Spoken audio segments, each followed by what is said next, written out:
What's going on, guys? Welcome back to the channel. In today's video, in today's episode, we're gonna work on the BMW again.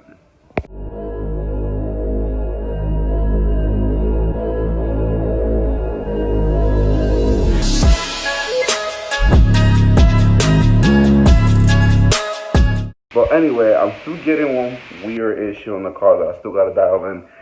Sometimes when I go on boost, the car just go to limp mode and just gotta check engine light. And I knew from the get-go that this was happening, but I never fixed it. So today we're gonna try to fix that. I already got what I needed a couple days back, a couple weeks ago. It's an actual map sensor. So every time that the car goes on boost, sometimes even cruising, even not even doing a pull, just doing like 1500, 2000 RPM on the highway, I still get a check engine light on and I still go on limp mode. So we're about to fix it today. So I didn't got a regular sensor. Well, meaning I didn't got the OEM one. I actually upgraded and got the 3.5 bar, as you guys can see. So with this map sensor, you cannot just go in and plug it in. You got to do some finessing to do. So pretty much what we got to do is repin it. We got to repin it. It's pretty easy. I looked some videos up. I read up online how to do it. I could get the harness, but why spend $30 and wait a whole week and a half to be able to get it when I can just literally just take the wires and literally flip them around. Guys, I went ahead and set up the light right here. You just get a rig, but everything works. So got this little light here just to be able to get in there real good. Now I'm about to go ahead and take out the filters. I don't have to take out both, but I'm gonna take out both just because so I can get enough space back there and in the front and enough lighting too. It's fairly easy, so I'm just gonna go ahead and do it. So yeah, let me take those filters out and I get back to you guys. Filters are out, nice and smooth. First step, no problems. I'm literally being sarcastic just because this car is just a pain in the ass. So that's the sensor right there. I am gonna buy some map sensor cleaner and clean the one on top as well, just in case. But I think these are Allen keys. I have some Allen sockets there, so hopefully we'll be able to take that out real fast and repin it. So yeah, let's get to it, guys. Let's get to it.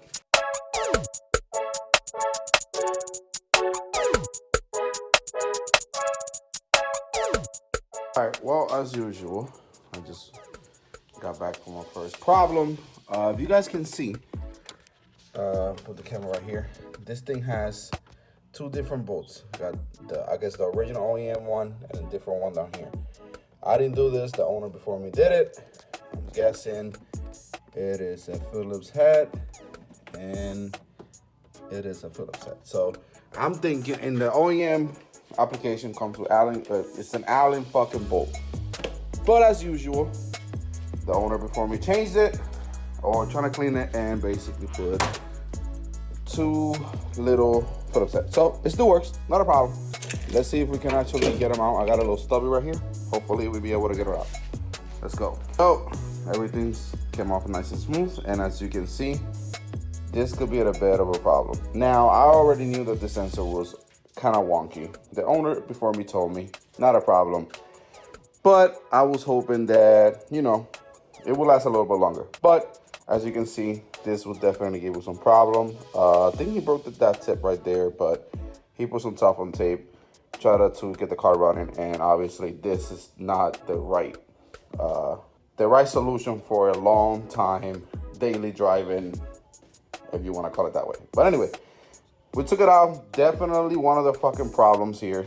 Definitely one of the main issues. So hopefully after I repin it or whatever, I put the new one in.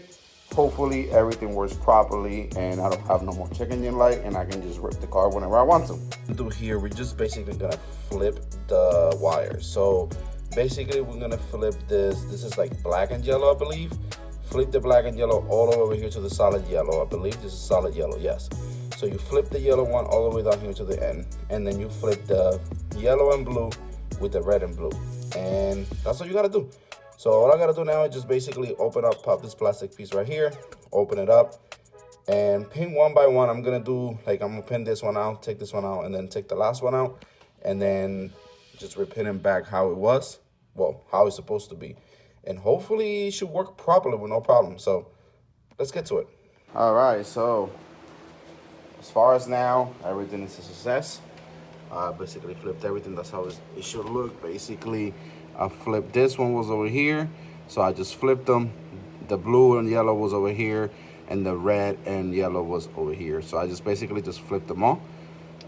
Close everything real good. Pins, everything is in there. So now we're just gonna go get the new one in, clean this up real good. I don't think there's anything bad in there, and just connect it. And then reflash it again, because once you do a 3.5 bar, you want to reflash it again, and to make sure you tell the computer or the software, which I'm running MHD in this car. So tell MHD that I have a 3.5 bar, I keep saying O2, not O2, I'm sorry, map sensor. And she should be able to get either more pounds. I think I'm going to lower the boost of this thing if it doesn't give me no problem, because I was talking to one of my boys that, last night actually. He said that his boat was going through the same problem, and he was running 17 pounds of boost just like I'm running. And he said that he lowered the boost just about 2 or 3 pounds, and the car hasn't given him a code or a check engine light ever since. So if it does keep giving me weird codes every time I go on boost or whatever, I'm just gonna go ahead and lower the boost. But I don't think that's the problem. I really think that the sensor was definitely the problem right here, obviously. So let's see what happens. Now, another thing I forgot to mention, guys. So when you install the sensor itself, you don't really have a little clip that holds the harness and the sensor. There's resistance, so you gotta really pull to be able to get it out because of the rubber seal inside. But I still don't want to take that chance. So I'm gonna put just a little bit of electrician tape, whatever the hell you want to call it. Just gonna put some electrical tape in here, and just to be able to hold it to make sure it doesn't come loose. I know it's not gonna come loose, but just to be safe, nobody's gonna see it. It's only the damn filter, so it is what it is. I'm just gonna go ahead and get that done right now. In theory, the car should start and idle normal now. So this is what I'm about to test. Let me go ahead and open this garage door real quick, just to get the fumes out of here. And let's pray that the car starts up fine.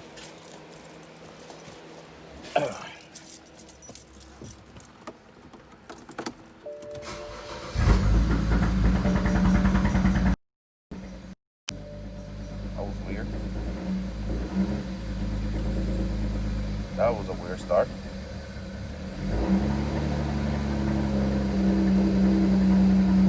I think the car's starting to learn it. It's idling weird. It's not giving me a check engine code, so let's see what happens. Yeah, I don't know what's going on. All right, so I shut it off and turned it back on. It seems to be revving fine now. But it did throw a code now, so let's see what we have. So let's go back here. Let's go to recodes and boots pressure sensor overrun. That's new. Let's see if I cleared it. Let's see what happens. All right, and it cleared out.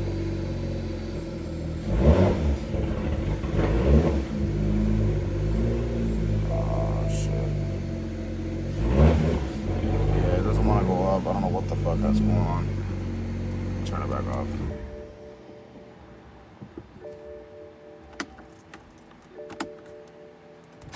She's gonna give me a check engine code this time. Yep, another check engine code, so shoot it again. And same exact code, so boost pressure sensor overrun. So let me go ahead and look that up, see what's up.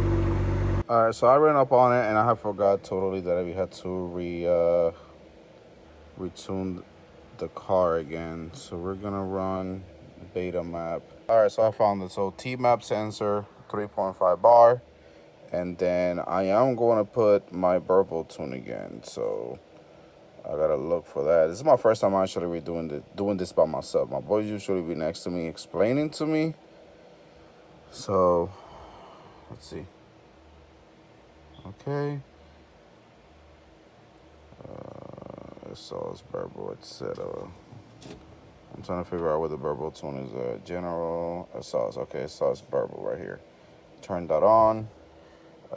Duration base 2.5 seconds. No, I don't want it. I don't want it on base. I just want it on sports. There. Aggressive and hard.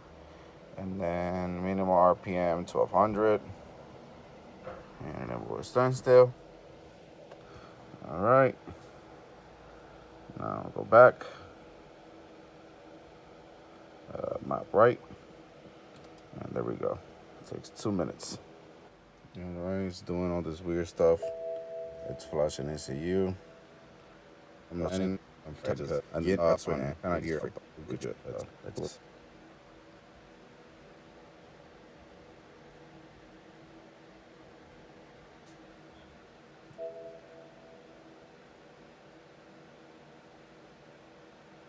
all right. Turn off ignition and wait 30 seconds. All right. Just wait 30 seconds. All right, guys. I think it's been a little bit more than 30 seconds, so let's go ahead and. I think it's fixed, guys. I think we got it. Yes. Yes. Success. Nice. I am so proud of myself right now. This is my first time using MHD and flashing it myself, so I was really freaked the hell out. But everything should be fine. No check engine light. The car's not freaking out. I'm revving it, and everything looks fine, and it sounds fine. So the burbles are back. Oh yes. All right, guys. So the car is up and running. Seems to be fine. It's kind of raining outside right now, so I'm gonna try to make a couple pulls and whatnot.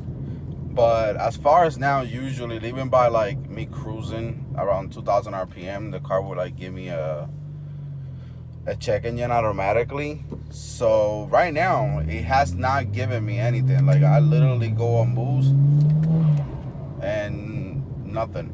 So as far as now, car seems to be fine.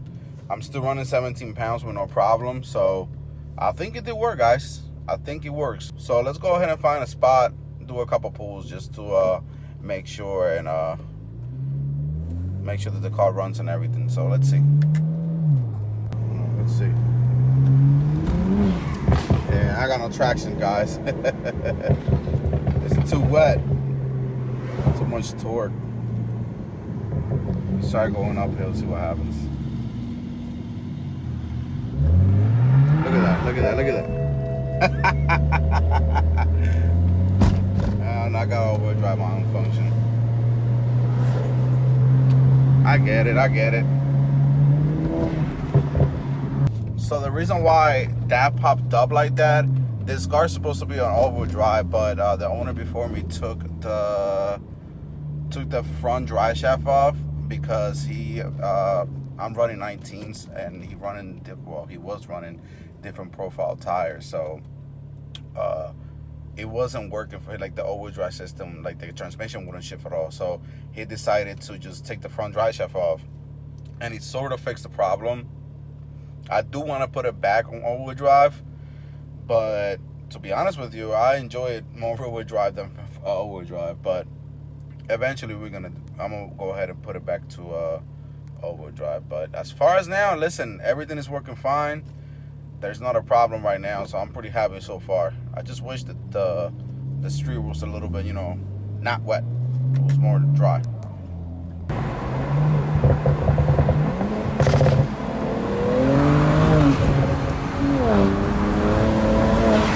Oh yeah, this thing is fucking flying. My fucking tail just. Oh yeah, my fucking tail just goes. This thing is so much fun. I'm happy that she's back though. I'm happy. I'm excited.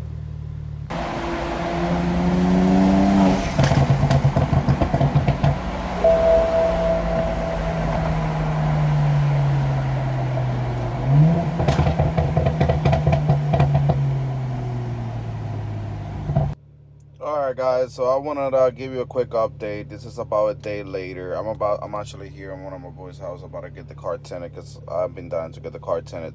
So I want to give you an update. I'm still getting that weird code every time I go on Boost, and it does it sometimes. Now the car yesterday was actually pretty good. It would give me the code here and there, but it would give me the code once, like if I like hit a pothole or some sort of bump. That's when it would like give me a code. So at this point, I don't even know what's going on. I'm gonna double check later to see if I can find any boost leaks or anything that's loose. I'm pretty sure I check and double check everything before I even close the hood. But it keeps giving me a boost pressure deactivation code. It's 3100, I think it is. It could be many things. So at this point, I don't even know. What I'm gonna do, actually, I'm gonna do another reflash because I did found that you have an option on putting on MHD that you have stock downpipes, stock catted downpipes. So I'm gonna reflash with that option on. Hopefully that will work. So yeah, I really have no idea. This car is literally draining my head because I have no freaking clue. I remember putting all the clamps. The only clamps from the only like parts boost wise that I took out, like any like hoses and stuff, it was basically just the intercooler and the charge pipe from the left side that goes into the blowout valve to the intake manifold. That piece I took off, and I do remember putting everything correctly because it does not give me a code when I go in neutral and I rev it. It doesn't give me a code. I don't want to rev it now because there's people here. And I don't want to disturb the piece. As you can see, I'm behind houses and stuff. So I really have no clue. It only does it when I'm like in overload. Like right now, on the way over here, like it gave me 3 or 4 times the code and erased it. And on the way over here, I will go and boost and it was perfectly fine. I have no clue. So if you guys have any like explanation or any idea what it could be or if you guys went through this trouble in the past, please let me know. Please comment below and let me know because I have no idea, and I don't feel like paying anybody because like I'm just not that type of guy to actually sit down and like take the car somewhere so somebody can fix it for me. I want to do it myself, and I don't feel like paying anybody for doing something that I can do. I just got to figure it out. So if you guys have any idea went through this trouble on seeing how or like have this issue before, please let me know. Just comment down below or DM me on my Instagram or any of them Street Legends or I Be Unselfish. Just DM me and let me know. That way I can like check things out. I have one more thing to check, but I'm pretty sure that's not it. So yeah, I want to end this video here. Sorry guys if it's a little bit too short. I just wanted to get that map sensor on, and I just felt like I had to record so you guys can see most of the stuff that I do to this car. So please don't forget to share and subscribe if you guys are not subscribed. That means a lot. And please don't forget to comment if you had this issue in the past. I'll see you guys next time, and have a nice day.